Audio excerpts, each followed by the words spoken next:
વહેલી સવારે રાજીવ ગાંધી ભવન પાલડી ખાતે કોંગ્રેસ પક્ષના પ્રદેશ કાર્યાલય પર પથ્થરમારો કરી પક્ષના ઝંડા તથા બેનરો ફાડી નાખી શ્રી રાહુલ ગાંધીના ફોટાને નુકસાન કરેલ હોવાનો બનાવ બનવા પામેલ, જે અંગે શ્રી શૈલેષભાઈ મનુભાઈ પરમાર, ધારાસભ્ય દાણી લીમડા વિધાનસભાના જવલિત મહેતા, ઋત્વિક, શ્રેયાંશ શાહ, ચિંતન લોગા તથા બીજા 8 થી 9 જેટલા અજાણ્યા માણસો વિરુદ્ધ ફરિયાદ આપતા એલિસ બ્રિજ પોલીસ સ્ટેશન પાટ ગુર નંબર છે, પછી ભારતીય ન્યાય સંહિતાની કલમ 189(2), 324(2), 329(3), 351(2) મુજબ ફરિયાદનો ગુનો તારીખ 3 જુલાઈ 2024ના રોજ દાખલ કરી ગુનાની કાર્યવાહી તપાસ આગળ કરવામાં આવી છે.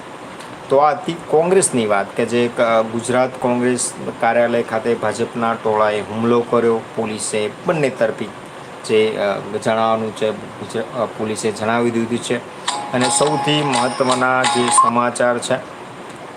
મહત્ત્વના સમાચાર છે કે રાહુલ ગાંધી ગુજરાતની મુલાકાત લેવાના છે.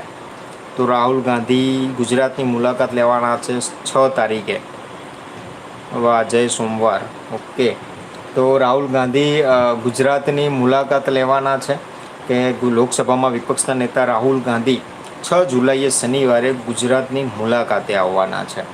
એમાં શક્તિસિંહ ગોહિલે કહ્યું છે કે ભાજપના કાર્યકર્તાઓ દ્વારા કરવામાં આવેલા હુમલાનો બબ્બર શેરની માફક કોંગ્રેસના કાર્યકર્તાઓ જેને ઊભા રહ્યા હતા કે ભાજપના કાર્યકર્તાઓ દ્વારા કરવામાં આવેલ હુમલાનો બબ્બર શેરની માફક સામનો કરનાર કોંગ્રેસના કાર્યકર્તાઓ સાથે મુલાકાત કરવા રાહુલ ગાંધી ગુજરાત આવી રહ્યા છે. એટલે કે રાહુલ ગાંધી 6 જુલાઈના રોજ ગુજરાત આવવાના છે. આ તરફ એક મહત્ત્વપૂર્ણ વાત છે કે ગઈકાલે જ ગુજરાત સરકારે 24,700ની જે ભરતી છે એ જાહેર કરી. 24,000+ ભરતી ટેટ ઉમેદવારો જે પાસ થયા છે શિક્ષકની ભરતી જે જાહેર કરી છે. અને આજે પણ ભથ્થાની જાહેરાત થઈ છે. એટલે કે ભાજપ સરકાર, ગુજરાતની જે સરકાર છે એક તરફ જાહેરાતો કરી ચૂક્યું છે અને બીજી તરફ રાહુલ ગાંધીના લોકસભામાં જે નિવેદન આપ્યું ને એના બાદ જે વિરોધ થયો અને વિરોધના પગલે રાહુલ ગાંધીએ રાહુલ ગાંધીએ સંસદમાં પણ એવું કહી દીધું હતું કે આ વખતે અમે ગુજરાતમાં તમને હરાવીશું. એટલે કે આ વખતે 2027ની ચૂંટણી આવશે એની જ વાત કરતા હતા. વિધાનસભાની ચૂંટણીમાં રાહુલ ગાંધી ભાજપને હરાવશે, કોંગ્રેસ, અને એમને ખાસ કહ્યું હતું કે ઇન્ડિયા ગઠબંધન સાથે ભેગા મળીને અમે ભાજપને હરાવીશું. એટલે કે આ નોંધવાનું છે કે ગુજરાતમાં પણ હવે 2027ની ચૂંટણી શરૂ થઈ ચૂકી છે. ગુજરાત સરકારની જાહેરાતો પડી રહી છે, ગુજરાત સરકાર જાહેરાત કરી છે. ત્યારે બીજી તરફ 6 જુલાઈએ શનિવારે રાહુલ ગાંધી ગુજરાતમાં આવવાના છે. અને સૌથી મહત્ત્વની વાત 7 તારીખે રથયાત્રા છે.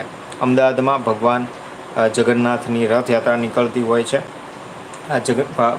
અષાઢી બીજનો દિવસ છે અને આ અષાઢી બીજના દિવસે શું રાહુલ ગાંધી ભગવાન જગન્નાથની રથયાત્રામાં ભાગ લેશે? શું દર્શન કરવા માટે જમાલપુર ખાતે જે મંદિર આવેલું છે ત્યાં જશે કે રથયાત્રાનો ભાગ બનશે? શક્તિસિંહ ગોહિલ શું તેમને રથયાત્રામાં દર્શન માટે લઈ જશે? આ તો રાજકારણ છે, લઈ જાય છે કે નહીં. પરંતુ રાહુલ ગાંધી 6 જુલાઈએ અમદાવાદ આવવાના છે એવા સમાચાર છે. અને બીજી 7 જુલાઈએ અમદાવાદમાં 18 કિલોમીટર લાંબી ભગવાન જગન્નાથની રથયાત્રા પણ નીકળવાની છે. એટલે કે ગુજરાત કોંગ્રેસ અને ભાજપ બંને એકબીજા એમની રીતે કામ કરી રહ્યા છે. અને ગુજરાત કોંગ્રેસ આ વખતે ગુજરાતમાંથી જે સીટો છે એમની એ જીતવાની કોશિશ કરશે. બીજી તરફ આમ આદમી પાર્ટી પણ આ ઇન્ડિયા ગઠબંધનના દાવેદાર છે. તો ઇન્ડિયા ગઠબંધનમાં પણ એ ભેગા મળીને સૌ ચૂંટણી લડવાના છે અને આ વખતે ભાજપને હંફાવવા નીકળશે. તો આ હતા અમારા સમાચાર. જો આ સમાચાર તમને ગમ્યા હોય તો મારી યુટ્યુબ ચેનલને લાઈક કરો, શેર કરો અને સબસ્ક્રાઈબ કરો. આભાર.